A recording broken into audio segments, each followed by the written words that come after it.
তো ফাইনালি আমরা ফার্স্ট স্থানে চলে এসেছি after 36 kilometre riding a bus. Now we at Chandrabhaga Beach Point.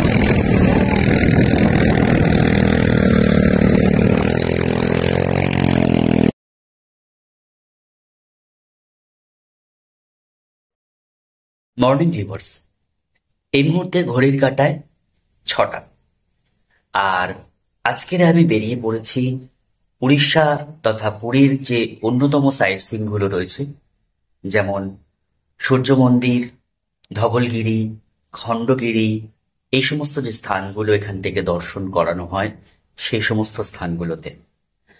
আমি একটি ট্যুর ট্রাভেলসের সাথে কথা বলেছি, তারা আজকে আমাদেরকে নিয়ে যাবে। এর সম্পূর্ণ ডিটেলস আমি আপনাদেরকে পরে জানাবো যে এ কত খরচ হচ্ছে এবং আমরা কোন কোন সাইটগুলো দর্শন করছি। সো আজকে 3 নম্বর দিন, আপনারা আমাদের সাথে সাথে থাকুন এবং দেখতে থাকুন পুরীর যে অন্যান্য স্থানগুলো রয়েছে সেগুলোকে। অঙ্গবঙ্গ কলিঙ্গের অন্যতম কলিঙ্গ বর্তমানে উড়িষ্যা নামে খ্যাত।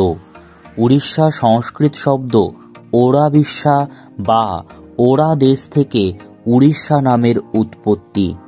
উড়িষ্যা তার সাংস্কৃতিক ইতিহাস, শিল্পকলা, ধর্মীয় ভাবধারার জন্য সমৃদ্ধ, তাই উড়িষ্যাকে ভারতের শ্রেষ্ঠ রহস্য বলা হয়।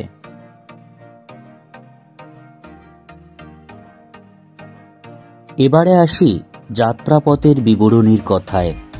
আমরা পুরী থেকে একটি ট্যুর ট্রাভেলসের সাথে আগের দিন রাত্রেই কথা বলে রেখেছিলাম।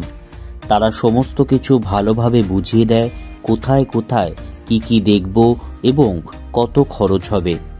সেই মতো আমরা পরের দিন সকাল 6টায় বেরিয়ে পড়ি এবং বাস ছাড়ার কথা ছিল সকাল 6:30টায়, কিন্তু বাস একটু দেরি করে সকাল 7টায় ছাড়ে। বাঙালি অবাঙালি সহযাত্রীদের বিভিন্ন কথাবার্তা এবং বাসের জানালা দিয়ে বাইরের প্রাকৃতিক সৌন্দর্য উপভোগ করতে করতে চললাম আমাদের উড়িষ্যা ভ্রমণের তৃতীয় দিনের প্রথম স্থান চন্দ্রভাগা বিচের উদ্দেশ্যে। ওহো, বলাই তো হলো না আমাদের কত খরচ হলো। খাওয়া দাওয়া সব মিলিয়ে খরচ পড়েছিল মাথাপিছু 650 টাকা। এবারে আপনারাও আমার সাথে সাথে যাত্রাপথের প্রাকৃতিক সৌন্দর্য উপভোগ করতে থাকুন। চন্দ্রভাগা বিচ, যা ভারতের প্রথম ব্লু ফ্ল্যাগ বিচ, যেটি পুরী জেলার কোনারক সূর্য মন্দির থেকে 3 কিলোমিটার পূর্বে অবস্থিত। এই চন্দ্রভাগা বিচের সাথে একটি পৌরাণিক কাহিনী জড়িয়ে আছে। মনে করা হয় শ্রীকৃষ্ণের পুত্র শাম্ব কুষ্ঠরোগ নিরাময়ের পর চন্দ্রভাগা নদীর মুখে সূর্যের আরাধনা করলে নদী শুকিয়ে যায়। অন্য একটি তথ্য অনুযায়ী চন্দ্রভাগা এক ঋষির কন্যা তার জাদুকরী কবচ দ্বারা সূর্য দেবতার আকর্ষণকে ধরেছিলেন। ভগবান নেমে এলেন প্রেমের হাত পেতে। চন্দ্রভাগা নিজেকে ঈশ্বরের কাছে নিবেদন করেননি। রোমান্টিক যন্ত্রণার দ্বারা উন্মত্ত ভগবান চন্দ্রভাগার পিছনে তাড়া করেছিলেন। সে নদীতে ঝাঁপ দিয়ে আত্মহত্যা করে তার সতীত্ব রক্ষা করেছিলেন।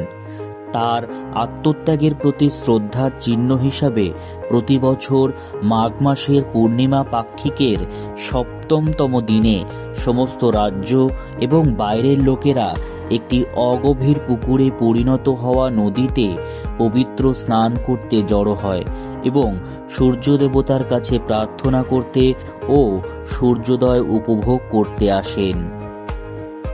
রহস্যে ঘেরা এই চন্দ্রভাগা বিচে সারা বছর নাকি নদী খুঁজে পাওয়া যায় না, তবে বছরের ওই একটি বিশেষ দিনে নদীটিকে পাওয়া যায়। তবে পুরাণ ইতিহাস যাই বলুক, ভারত তথা উড়িষ্যার মানচিত্রে চন্দ্রভাগা সমুদ্র সৈকত এক বিপুল অর্থনৈতিক ও প্রাকৃতিক সৌন্দর্যে মোড়া।